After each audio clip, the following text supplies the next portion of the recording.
Last week, the news broke that Supreme Court Justice Samuel Alito had an upside-down flag hanging outside of his home just days after the January 6th insurrection at the Capitol. The upside-down flag is a symbol of the Stop the Steal movement, born out of the dangerous lie that Trump told about the 2020 election being stolen from him. So we had a Supreme Court justice publicly displaying support for Trump and his fascist movement, all while the court was considering whether or not to take up Trump's election challenge lawsuits. It should come as no surprise that Alito wanted the MAGA supermajority on the court to hear the case. And if that weren't enough, yesterday it came out that Alito has been flying the Appeal to Heaven flag, which is another symbol of the insurrection, over his beach house. If that sounds completely unethical to you, that's because it is. But the corruption doesn't stop there. The Supreme Court is about to release decisions on 2 more cases related to January 6th, including whether or not Trump has immunity for his role in inciting the whole thing. And Alito is part of that decision. How can we trust him to be fair and objective? And with him on the bench, how can we trust the Supreme Court? The problem is that we can't. The court has been plagued with corruption scandals for a while. We've had Clarence Thomas out there taking luxury vacations on private jets and mega yachts paid for by Republican donors who want to buy influence on the court. And we still don't know who paid off Brett Kavanaugh's debt.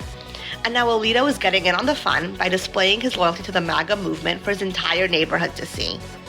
We need Congress to act now to hold these corrupt MAGA justices accountable. Senator Durbin, the chair of the Judiciary Committee, has the power to launch a thorough investigation into Alito, but has already said that he won't subpoena Alito and that the only recourse is impeachment. But he doesn't think this rises to that level. But how do we know if this was an impeachable offense unless we investigate? We need Senator Durbin to step up and do his job. Subpoena Alito, subpoena his wife, who he tried to blame this whole thing on. Subpoena Chief Justice Roberts and have him testify as to how the court handled this situation. He should be doing everything in his power to uncover the truth and hold Alito accountable. And that's why Indivisibles in Illinois hit the road this week in their corruption caravan, driving all around the state calling on Durbin to not only continue his investigation into Clarence Thomas, but to open an investigation on Alito. But we need your help to put the pressure on. Click the link in our bio to call your senator and ask them to call on the Judiciary Committee to investigate the corruption on the court. Because our democracy depends on it. Trump may try his dangerous lie again this November, and should another election challenge end up in the Supreme Court, Alito should absolutely not be allowed to rule on that case.